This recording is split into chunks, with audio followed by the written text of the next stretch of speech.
Picture this. It's January 2nd. You walk into your local gym and it is absolute chaos.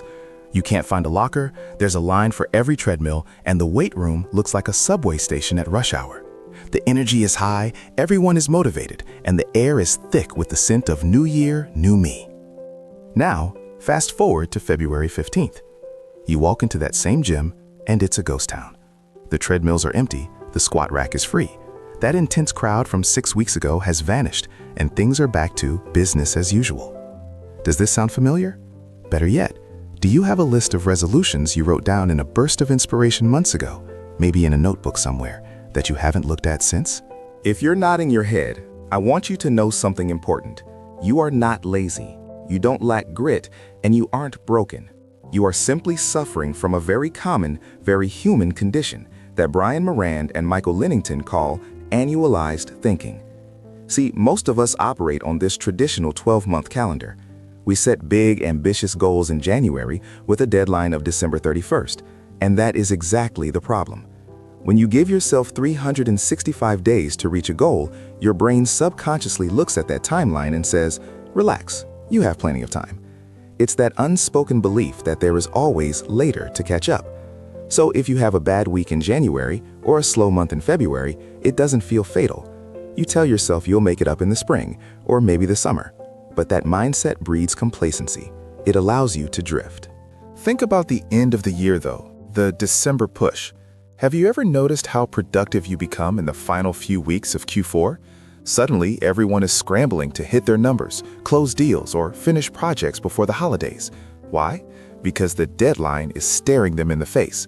The time for procrastination is gone. The 12-week year argues that this annual cycle is fundamentally flawed. It spreads that urgency too thin until it's non-existent. So if you're frustrated because you feel like you're constantly starting over or falling behind, take a breath. It's not a lack of willpower. It's just a flawed timeline. You've been playing a game where the finish line is so far away, you can't even see it. You can't even see it. It's like running a marathon without mile markers. Eventually, you just stop running because you have no idea how much farther you have to go. Welcome to The Last Read. Books for your ears, wisdom for your life. If you want to move from just setting goals to actually mastering the art of execution, go ahead and hit that subscribe button right now. Today, we aren't just talking about time management. That's too passive. We are talking about manipulating time itself to manufacture urgency. We're going to explore how to take that December push energy and replicate it 4 times a year using a method athletes have used for decades, a concept called periodization. We're also going to walk through a psychological trap that the author calls the Valley of Despair. It's that dangerous phase where the excitement of a new goal wears off, the reality of the work sets in, and most people quietly quit. We'll show you how to bridge that gap. As always, if you want to dive deeper into the charts and case studies we discuss, the link to buy the hard copy of the book is right in the description. Now, to understand why this system works when so many others fail, we have to look at where it came from. This wasn't just cooked up in a university classroom. It was born in the high-stakes world of corporate execution. To understand the origin of this system, you have to look at the man behind it, Brian P. Moran. Brian isn't your typical self-help guru writing from a beach house. He's a corporate veteran. He spent 30 years in the trenches as an executive and entrepreneur, holding leadership positions at major giants like UPS and PepsiCo. And throughout his career consulting for these massive organizations, he noticed a frustrating pattern. It wasn't that these companies lacked brilliant strategies, they had plenty of those. It wasn't that they lacked talented people or market data, they had mountains of it. The problem was never knowing what to do, it was actually doing it. Moran realized that most organizations and most individuals don't suffer from a shortage of ideas. They suffer from a shortage of execution. He famously points out that we often say, knowledge is power, but that's not quite right. Knowledge is only potential power. It only becomes real power when you act on it. So he started looking for bright spots, times when execution naturally spiked. And he found the answer in a phenomenon that every salesperson knows intimately, the December push. If you work in sales, or really any corporate job with quotas, you've seen this movie before. You can coast through January, February, even the summer months.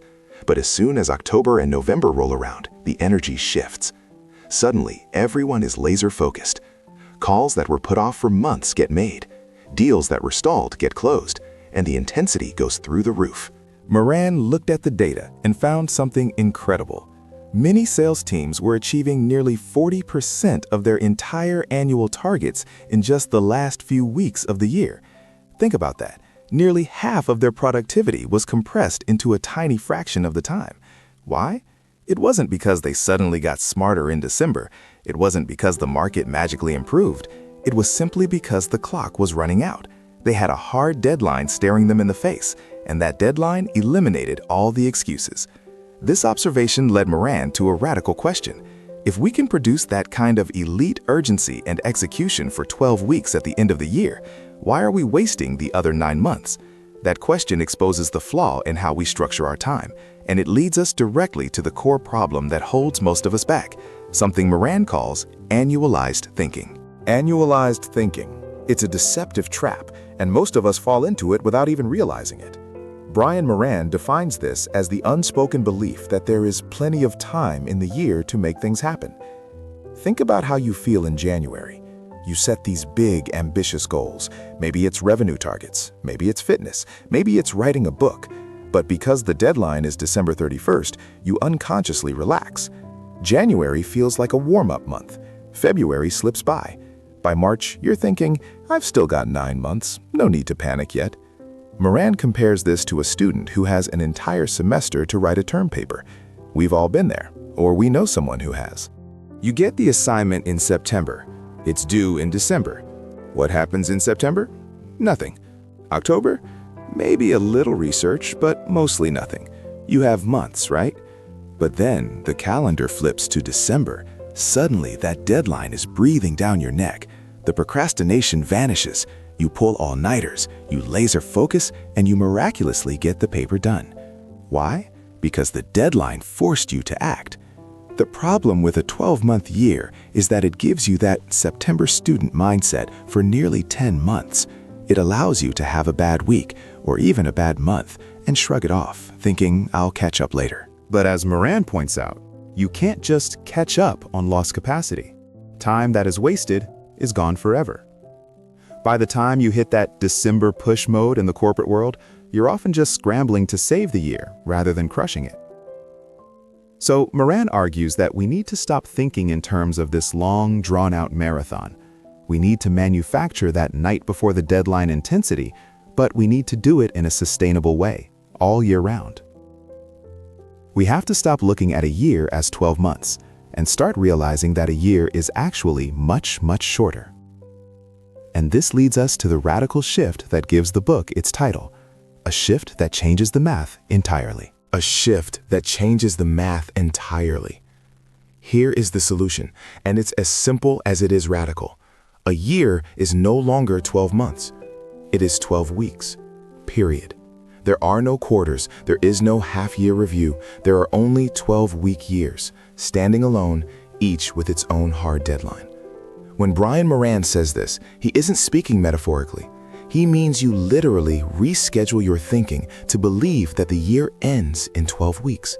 And the reason this works comes back to that December push intensity we just talked about. But it also comes down to simple percentages. Think about it this way. In a traditional 12-month year, if you have a bad week, maybe you get sick or you just procrastinate and binge watch a show instead of working, what happens? Mentally, you say, it's just 1 week. And mathematically, you're right. It's 1 out of 52. That's less than 2% of your year. It's a blip. It's a rounding error. You can easily convince yourself you have plenty of time to make it up. But in a 12-week year, 1 week is 8.3% of your entire year. If you have a bad week in this system, you haven't just lost a week, you've lost the equivalent of an entire month in the old system. Suddenly, you can't just shrug it off. The cost of inaction becomes incredibly high, incredibly fast. This shift creates a constant, healthy sense of urgency every single day. You stop thinking, I have time, and start thinking, I need to make today count. And because the timeline is so compressed, you realize you can't do everything. You physically don't have the time to waste on what Moran calls the trivial many. Instead, This pressure forces you to identify and ruthlessly execute on the critical few, the handful of specific tactics that actually drive the results. It sounds intense, right? And honestly, it is. But here is the catch. When you first hear this concept, you probably feel a spark of excitement. You think, yes, I can do this, 12 weeks to glory. That initial burst of energy is what psychologists call uninformed optimism. It feels great, you're ready to sprint. But, as anyone who has ever started a diet or a new gym routine knows, that feeling doesn't last. Because about 3 weeks in, the novelty wears off, the work gets hard, and you find yourself staring down into a place that Moran describes very vividly. A place where most dreams go to die. A place that Moran calls the Valley of Despair. It sounds dramatic, I know, but if you visualize a graph of your motivation over time, it's remarkably accurate. This emotional journey is actually predictable. It's what psychologists Don Kelly and Daryl Connor originally called the emotional cycle of change. And understanding where you are on this curve is often the difference between success and quitting. Let's walk through it. First, as we mentioned, you have uninformed optimism. This is the honeymoon phase. You're imagining the benefits, but you haven't yet experienced the costs. You are blind to the difficulty. Then reality hits.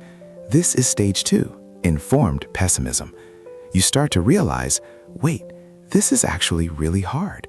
You're still doing the work, but the excitement is gone. And then you hit stage 3, the Valley of Despair. This is the bottom of the curve, and here is why it's so dangerous. At this exact moment, the pain of change is real, it is visceral, but the benefits, they are nowhere to be seen. You are paying the full price without getting the product. Think about that New Year's resolution diet. January 1st, you're buying kale, you're pumped, you've got a new water bottle. That's uninformed optimism. Week 2, you're sore, you're hungry, and the novelty has worn off. That's informed pessimism. But then comes week 3. The scale hasn't moved as much as you hoped, and someone brings a box of donuts to the office. The pain of saying no is high, but the result, the six-pack abs, is completely invisible. That is the Valley of Despair, and that is where most people quit. They rationalize that the old way wasn't so bad, just to stop the discomfort. The 12-week year system is designed specifically to build a bridge over this valley. Because the timeline is so short, you don't have time to wallow in that despair. You can see the light at the end of the tunnel because the deadline isn't in December, it's just a few weeks away. The system forces you to rely on your vision and your commitment, not your feelings. As Moran says, you have to learn to act on your commitments even when you don't feel like it. But willpower alone isn't enough to get you across that bridge. You need a structure to protect your focus when things get tough. You need a way to physically defend your time against the chaos of the day. Otherwise, the urgent will always crowd out the important. And to do that, Moran introduces a very specific scheduling technique involving 3 unique types of time blocks: Strategic blocks, buffer blocks, and breakout blocks. Now, I know what you're thinking. Great, another calendar trick. But stick with me, because the way Moran defines these is radically different from just scheduling work. First, you have the strategic block. This is the big one. It's a 3-hour block of uninterrupted time scheduled once a week. And when I say uninterrupted, I mean uninterrupted. No phones, no email, no just checking in. During these 3 hours, you are working on your business, not in it. You are focusing exclusively on the strategic activities that will drive your 12-week goal. This is where the magic happens. It's deep work. If you have a goal to write a book, this is where you write. If you're launching a product, this is where you build a strategy. Most of us never get to this level of focus because we're too busy putting out fires. That leads us to the second type, buffer blocks. These are designed to deal with all that low-value noise. Emails, phone calls, administrative tasks, the stuff that usually bleeds into every hour of your day. Instead of letting your inbox dictate your schedule, you group all those busy tasks into 1 or 2 30 to 60-minute blocks per day. You answer all your emails then. You make all your calls then. By corralling the chaos into a buffer block, you protect your mental energy for the important stuff. You stop reacting and start controlling. And finally, the third one, which might be my favorite, the breakout block. This is a 3-hour block of time specifically designed to keep you sane. It is time scheduled away from work during normal business hours to recharge. It sounds counterintuitive, right? I don't have time to work and you want me to take 3 hours off? Yes, because you cannot run at full speed for 12 weeks without refueling. This isn't wasted time, it's maintenance. You go for a hike, you read a book, you go to a movie, whatever clears your head. It prevents burnout so you can return to your strategic blocks with fresh eyes. But here is the catch, and this is the most critical part of the entire system. You have to respect these blocks as if they were a surgery or a meeting with the CEO. If you had a doctor's appointment to fix a broken arm and a colleague asked, "Hey, do you have a minute?" you wouldn't cancel the surgery. You would say, "I can't right now." You have to treat your time blocks with that same level of reverence. If you don't respect your time, no one else will. And once you start protecting your execution like that, you need a way to know if you're actually winning. You need to know if all this focus is paying off before it's too late to adjust. That is where most people get the math wrong. They focus on the score at the end of the game instead of the plays they are running right now. They focus on the score at the end of the game instead of the plays they are running right now. And this brings us to one of the most transformative concepts in the entire book, the difference between lead indicators and lag indicators. Most of us are obsessed with lag indicators. These are the final results, the stuff that happens after the work is done. It's the number on the scale, the dollars in your bank account, or the commission check at the end of the month. The problem with the lag indicators is right there in the name. They lag. By the time you see them, it's too late to change anything.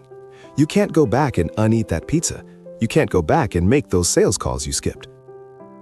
Focusing on lag indicators is like driving a car while staring exclusively in the rearview mirror. You can see exactly where you've been, but you have no control over where you're going. The 12-week year flips this around. It demands that you focus almost entirely on lead indicators. Lead indicators are the specific actions you take. They are the inputs. If your goal is to lose 10 pounds, that's the lag, then your lead indicators are going to the gym 4 times a week and eating under 2,000 calories a day. You have 100% control over those actions, and this leads to the weekly discipline of keeping score. In this system, you don't score yourself on whether you lost weight this week. You score yourself on execution. Did you complete the tactics you put in your plan? It's a simple calculation. If you planned 10 specific tasks for the week, say 5 workouts and 5 healthy dinners, and you only did 6 of them, your execution score is 60%. It's brutal honesty. There is no hiding from a 60%. But here is the magic number the authors discovered: 85%. Through their research and coaching, Moran and Lennington found a statistical tipping point. If you consistently hit an execution score of 85% or higher, meaning you are doing the vast majority of what you said you would do, the results inevitably follow. You don't even have to worry about the goal anymore. The math just works. So for this next week, I want you to try something different. Stop checking your bank balance every morning. Stop stepping on the scale every single day. Instead, track your execution. Get a sheet of paper, list your tactics, and give yourself a grade at the end of the week. If you're running at 50% or 60%, don't beat yourself up, but don't expect to win the championship either. You need to adjust your behavior, not your goal. Because once you start hitting that 85% mark week after week, you build a level of momentum that feels almost unstoppable. You stop hoping for success and start manufacturing it. And once you understand that, you are finally ready to launch your first 12-week year. And that launch doesn't happen next January. It happens right now. If we look back at everything we've covered, the system is deceptively simple, but it changes the fundamental math of how you live your life. First, we redefine time itself. We stopped giving ourselves 12 months of excuses and started operating with 12 weeks of urgency. A year is no longer a calendar, it's a sprint. But remember, and this is critical, when you start that sprint, you will hit a wall. We talked about the valley of despair. It's that moment, usually 3 or 4 weeks in, When the initial excitement fades, the work gets hard, and the results haven't shown up yet. That is not a sign that something is wrong. That is a sign that you are changing.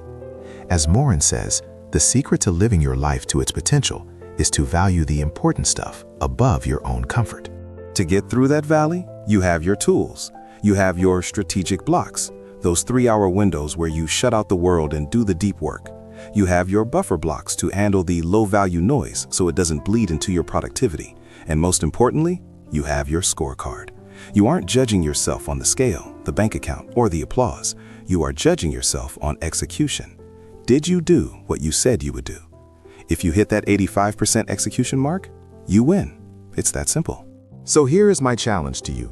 Do not wait for the ball to drop in Times Square. Do not wait for a Monday. Do not wait for things to settle down. Things never settle down. Start your first 12-week year today.